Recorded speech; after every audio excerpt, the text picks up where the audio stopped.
जय श्री कृष्णा। राधे राधे दोस्तों, भगवान हमेशा ही अपने भक्तों से बहुत प्रेम करते हैं। अगर आप अपने ठाकुर जी के ऊपर एक बूंद प्रेम बरसाओगे तो वह आपको समुद्र भर प्रेम वापस देंगे। हमारे लड्डू गोपाल अपने भक्तों के जीवन में आने वाली हर एक विपत्ति को हमेशा ही टालने की कोशिश करते हैं। उस विपत्ति से अपने भक्तों को तारने की कोशिश करते हैं। यहाँ तक कि विपत्ति आने से पहले वो अनेक प्रकार के संकेत भी देते हैं जिससे कि हम उस विपत्ति से बच सके। पर हम इंसान कभी कभी उन संकेतों की अवहेलना करते हैं। कभी कभी तो हम उसे समझ भी नहीं पाते, जिससे कि हम अपने जीवन में आने वाले विपत्ति को टाल नहीं पाते हैं, उससे बच नहीं पाते हैं और अंततः हमें दुख झेलना पड़ता है, और जिसके लिए हम अपने लड्डू गोपाल अपने ठाकुर जी को दोष देते हैं। आज ऐसे ही एक सत्य लीला कथा आप सभी को मैं सुनाऊंगी, जिसे सुनकर आप सभी के रोंगटे खड़े हो जाएंगे। हमारे ठाकुर जी, हमारे लल्ला हमें सुरक्षित रखने के लिए, हमारी विपत्ति को टालने के लिए कितने जतन करते हैं। हमें बार बार जाने से रोकते हैं, किस तरह से हमें संकेत देते हैं। जब ये सारी बातें आप सुनोगे तो आपकी आंखों में भी आंसू आ जाएंगे। आप खुद को लड्डू गोपाल से और भी गहराई से जोड़ पाओगे और उनके संकेतों को समझने में आपको आसानी होगी, जिससे कि आप अपने जीवन में आने वाली आगामी विपत्तियों से खुद को सुरक्षित रख पाओगे। आज की यह लीला कथा सुनकर आपका पूरा शरीर सिहर उठेगा, तो लड्डू गोपाल के इस सत्य लीला कथा को पूरा अवश्य सुनिएगा। आज की यह लीला कथा हमारे साथ शेयर की है दिल्ली में रहने वाली आराधना अग्रवाल जी ने। आराधना जी कहती है कि मेरी शादी को 9 साल हो गए हैं। शादी से पहले मैं कभी भी पूजा पाठ नहीं करती थी, न ही मुझे पूजा पाठ में कोई रुचि थी। पर ऐसा नहीं है कि मैं नास्तिक थी, हमारे घर में भी पूजा पाठ होता था, पर समय के अभाव से मैं कभी पूजा पाठ नहीं कर पाई। बचपन से मैं हॉस्टल में रहकर पढ़ाई की हूँ और पढ़ाई खत्म करने के बाद मैं जॉब करने लगी थी। इस वजह से मुझे कभी मौका ही नहीं मिला, पर मैं भगवान को मानती थी। हर खुशी में, हर दुख में भगवान से प्रार्थना जरूर करती थी। तीज त्योहार में मैं अपने परिवार के साथ पूजा पाठ भी किया करती थी। शादी से पहले मुझे लड्डू गोपाल की सेवा के बारे में कुछ भी पता नहीं था। आराधना जी कहती हैं कि मेरा मायका और ससुराल दोनों दिल्ली में ही है। शादी के बाद जब मैं अपने ससुराल आई तो मैंने मेरी सासू माँ को लड्डू गोपाल की सेवा करते देखा। वैसे मैं जब अपनी सासू माँ को लड्डू गोपाल की सेवा करते देखती थी तो मुझे बहुत अच्छा लगता था। लड्डू गोपाल मुझे बहुत प्यारे लगने लगे थे। धीरे धीरे मेरे मन में भी लड्डू गोपाल के लिए सेवा भाव आया और मैं भी उनकी सेवा करने लगी। समय बीतता रहा। ठाकुर जी की कृपा से मेरी शादी के 2 साल के बाद मेरी बेटी का जन्म हुआ। मेरी बेटी के आने से मेरे परिवार में सभी लोग बहुत खुश थे। सभी मेरी बच्ची से बहुत प्यार करते थे। हमारा जीवन खुशी खुशी व्यतीत हो रहा था।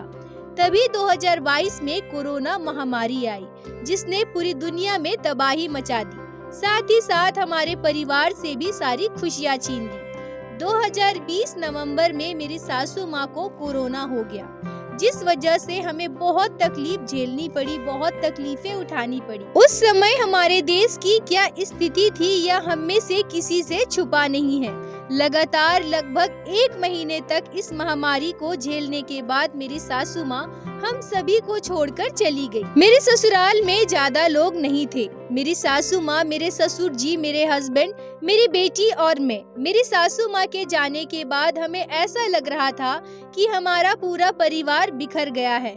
मेरी सासू माँ ने तो पूरे परिवार को समेट कर रखा था।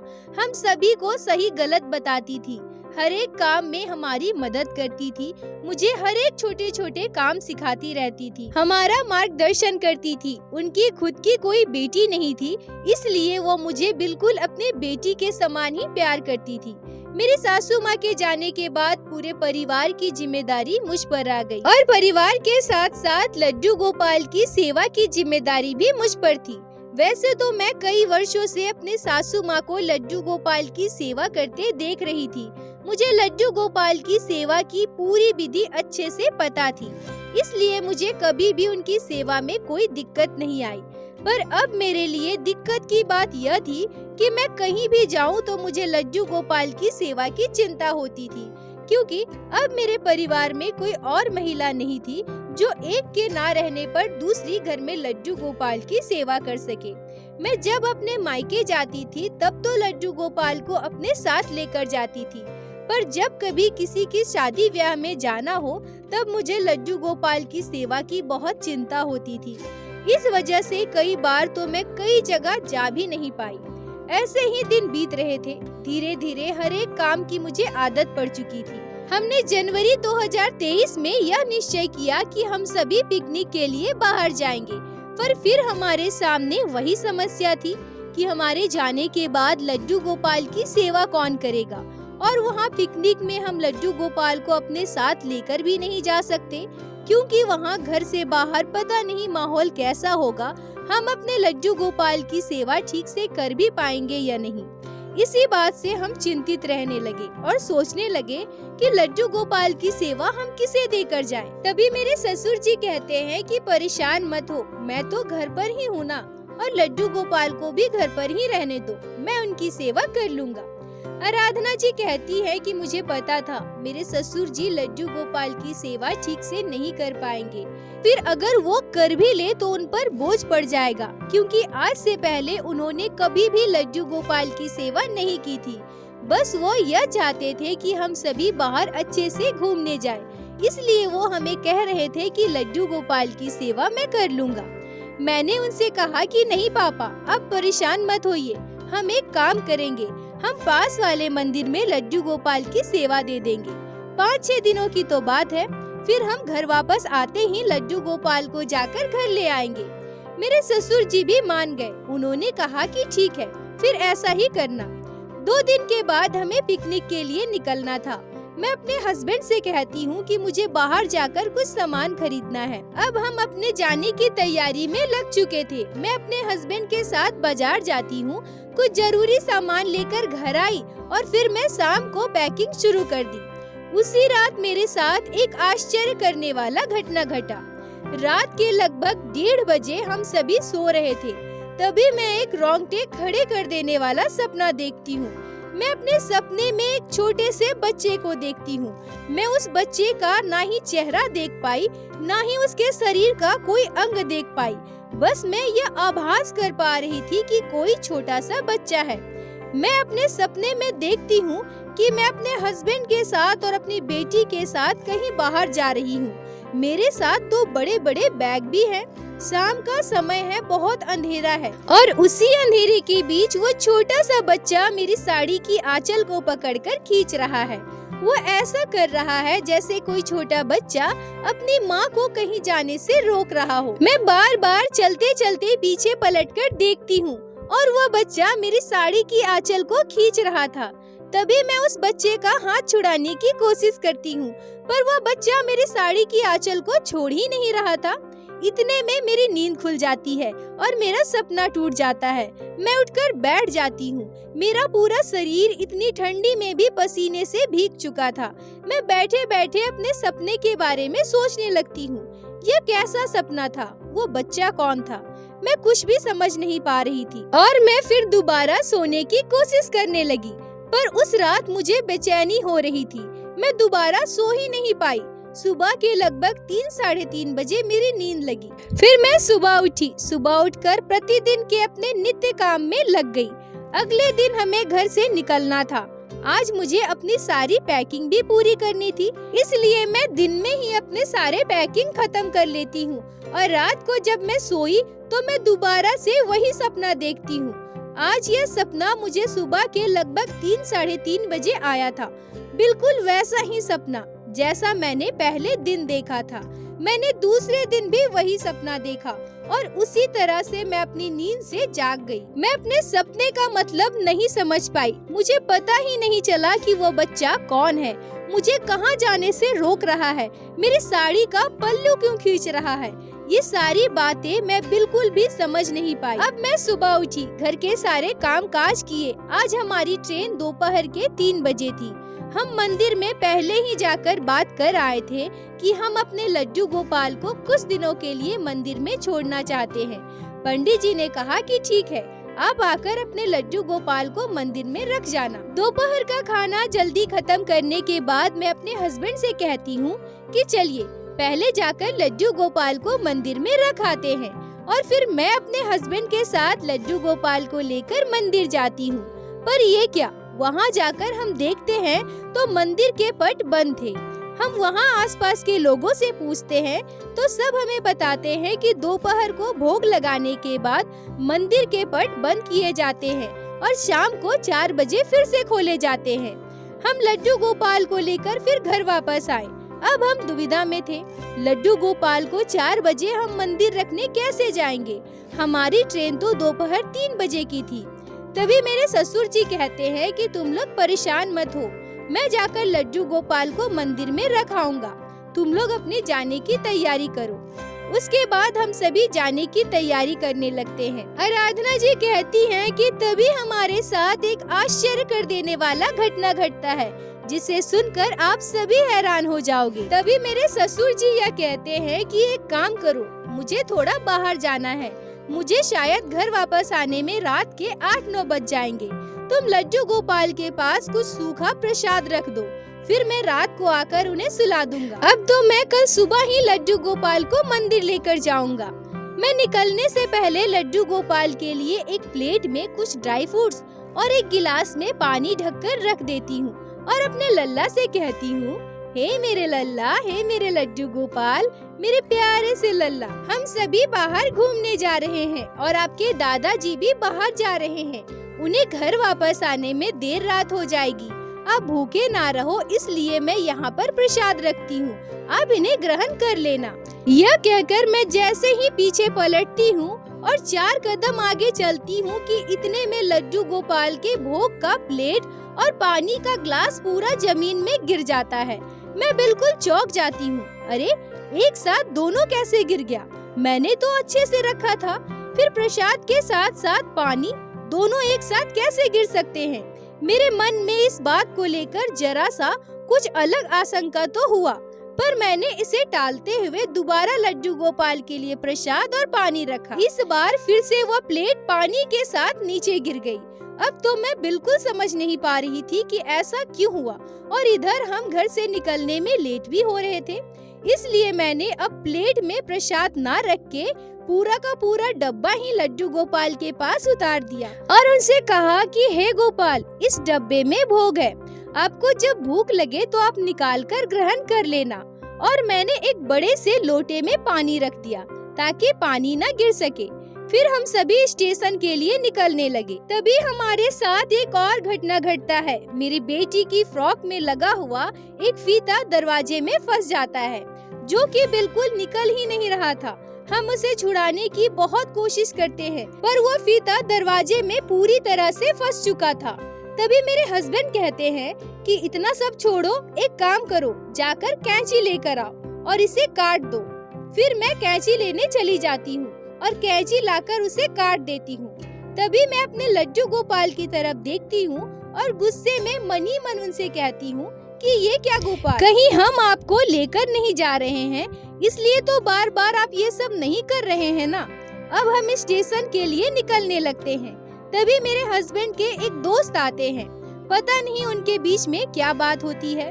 मेरे हस्बैंड मुझे आकर कहते हैं कि तुम लोग एक काम करो, ड्राइवर के साथ स्टेशन पहुँचो। मैं 10 मिनट में अपने दोस्त के साथ डायरेक्ट स्टेशन पहुँच जाऊँगा। फिर मैं अपनी बेटी और सारे लगेज लेकर ड्राइवर के साथ स्टेशन के लिए निकलती हूँ। हमारे घर से स्टेशन की दूरी मात्र 3 किलोमीटर थी। तभी अचानक रास्ते में हमारे साथ एक दुर्घटना घट जाती है। हमारे कार की ऑटो से सीधे टक्कर हो जाती है। जब हमारी कार उस ऑटो से टकराई तो एक पल के लिए मुझे ऐसा लगा कि यह हमारे जीवन का आखिरी पल होगा। मैं अपनी बेटी को जोर से पकड़ लेती हूँ, आंखें बंद कर लेती हूँ और तब मैं मन ही मन बस अपने लड्डू गोपाल को याद करती हूँ। उसके बाद क्या हुआ मुझे कुछ भी याद नहीं है। मैं बेहोश हो गई थी। जब मुझे होश आया तब मैं देखती हूँ कि मेरे आसपास बहुत सारे लोगों ने मुझे घेर रखा है। मुझे होश आती ही मैं सबसे पहले अपनी बेटी को ढूंढने लगती हूँ। तभी वहाँ खड़े लोगों ने मेरी बेटी को मेरे पास ला कर दिया। मैं अपनी बेटी को सही सलामत देखकर भगवान को बार बार धन्यवाद देती हूँ। पर मेरे हाथ में बहुत दर्द हो रहा था। मुझे इतना दर्द हो रहा था कि मैं उसे बर्दाश्त नहीं कर पा रही थी। मैं ड्राइवर के बारे में पूछती हूँ तो सभी मुझे बताते हैं कि उन्हें भी थोड़ी बहुत चोट आई है। ड्राइवर के नंबर बताने पर किसी ने मेरे हस्बैंड और मेरे ससुर जी को कॉल भी कर दिया था। थोड़ी देर में वो दोनों वहाँ पहुँच जाते हैं, फिर हमें हॉस्पिटल लेकर जाते हैं। लड्डू गोपाल की कृपा से हम सभी बिल्कुल ठीक थे। मेरी बेटी को जरा भी खरोच तक नहीं आया था। ड्राइवर को भी थोड़ी बहुत चोट आई थी, जिसकी मरहम पट्टी करके प्राथमिक इलाज करने के बाद उन्हें छोड़ दिया गया। पर यहाँ सबसे ज्यादा चोट तो मुझे पहुँची थी। मेरा एक हाथ टूट चुका था। अगले दिन मेरे हाथ में प्लास्टर हुआ, फिर मुझे छुट्टी दे दिया गया। मैं अपने टूटे हुए हाथ के साथ घर आई। मैं घर पहुँचते ही अपने लड्डू गोपाल से मन ही मन शिकायत करने लगी। मैं उनसे कहने लगी कि हे गोपाल, अगर आप चाहते तो आप यह रोक सकते थे ना, आपने क्यों नहीं रोका? अब देखो मेरे हाथ में कितनी चोट आ गई है। 3-4 महीनों तक तो मैं शायद ही इस हाथ से कुछ कर पाऊँ। अब मैं आपकी सेवा कैसे करूँगी? घर का ख्याल कैसे रखूँगी? मेरी छोटी सी बच्ची, उसका ख्याल मैं कैसे रखूँगी? घर के सारे काम कैसे होंगे? इतना सोचते ही पता नहीं मेरे सामने उस सपने वाली सारी बात आने लगी। मेरे अंतरात्मा से यह मुझे आभास हुआ कि अरे वह तो लड्डू गोपाल ही थे जो मुझे बार बार मेरे सपने में आकर रोक रहे थे। फिर मुझे यह भी याद आया कि लड्डू गोपाल ने कैसे अपने भोग की कटोरी बार बार गिरा दी थी। मेरी बेटी की फ्रॉक का वो फीता कैसे दरवाजे में फंस चुका था। वो तो हमें बार बार रोकने की कोशिश कर रहे थे। मेरे अंतरात्मा से आया यह आवाज मुझे सारी बातें कहने लगा। मुझे ऐसा महसूस होने लगा था कि मेरे बाल गोपाल मुझसे कह रहे हो कि मैया, मैंने तो तुम्हें बार बार रोका, फिर भी तुम मेरे संकेत को समझ न पाई। आराधना जी कहती है कि मैं अपने ठाकुर जी के संकेतों को समझ न पाई, लेकिन मैं अपने लड्डू गोपाल को बार बार धन्यवाद देती हूँ कि हमें इतनी बड़ी मुसीबत से बचा लिया। अगर मेरे हस्बैंड के दोस्त नहीं आते तो मेरे हस्बैंड भी हमारे साथ होते और पता नहीं शायद उन्हें चोट लग जाती या फिर दुर्घटना और भी भयानक हो सकता था, जिसे हमारे लड्डू गोपाल ने कम कर दिया।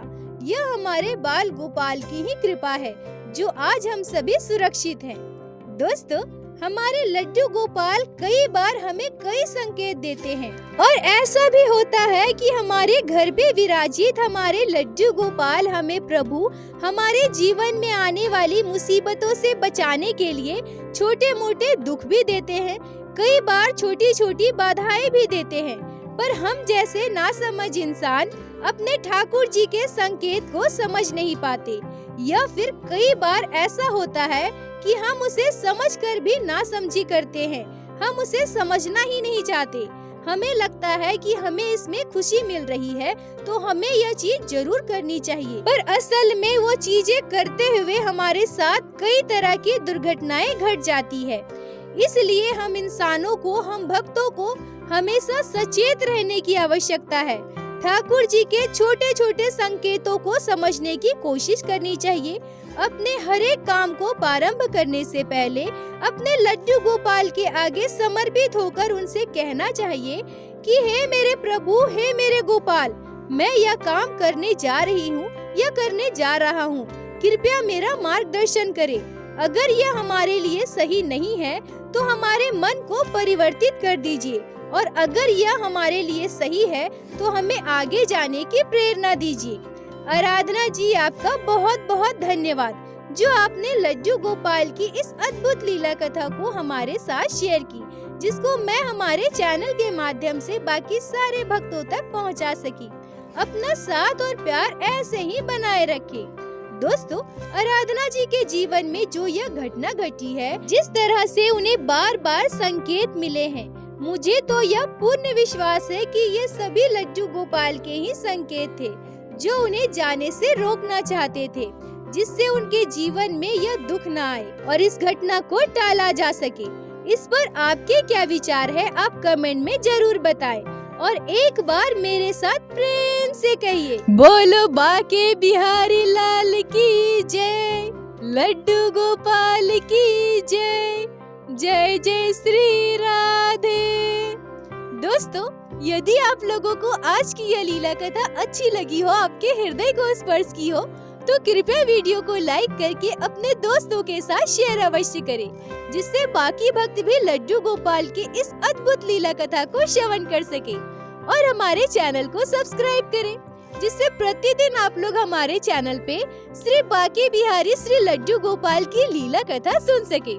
दोस्तों, यदि आपके जीवन में घटी हो कोई भी चमत्कारी घटना या लड्डू गोपाल ने कभी भी की हो कोई भी लीला जिसे आप हम सभी के साथ शेयर करना चाहते हैं, तो कृपया हमें इंस्टाग्राम पे मैसेज करें। हम आपसे कांटेक्ट करेंगे और आपकी उस लीला कथा को हमारे चैनल पे बाकी सारे भक्तों के साथ शेयर अवश्य करेंगे। लड्डू गोपाल की कृपा आप पर और आपके पूरे परिवार पर बनी रहे। राधे राधे दोस्तों।